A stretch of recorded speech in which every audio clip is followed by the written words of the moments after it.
Sinimulan na ni Sato na i-challenge si Soichiro sa isang deal at gayon din si Kimimaro. Dahil sa sakit na nararamdaman ni Mashu ay nagpa siya si Kimimaro na siya lang ang makikipaglaban. Kahit na sinusubukan pa ni Mashu na sumama na makipaglaban ay hindi pa din ito nabago ang desisyon ni Kimimaro. Pagkaumpisa ng laban ay napuruhan kaagad si Kimimaro ng asset ng kalaban. Patuloy siya nitong inatake at dahil sa sobrang bilis ng kalaban ay hindi niya ito maiwasan. Ginamit ng kalaban ang insider ngunit katapos nitong maka-atake kay Kimimaro ay nagloko ito dahilan para makabawi si Kimimaro. Nang ginamit muli ng kalaban ang insider ay dito na pinalabas ni Kimimaro si Mashu.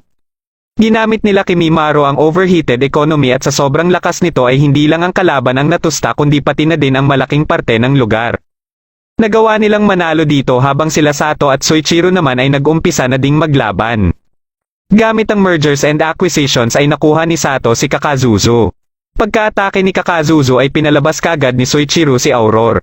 Katapos ay naglaban na din sila Sato at Soichiro at ginamit na din ni Soichiro si Q. Natalo ni Q si Kakazuzu at nakalapit ito kaagad kay Sato dahilan para mapuruhan ito ni Soichiro. Nagawa ni Sato na makausap si Kimimaro at ipinaalam dito ang kanyang kalagayan. Bago pa tuluyang maglaho si Sato ay nagawa pa nito na mailipat kay Kimimaro ang asset nito na si Gearji.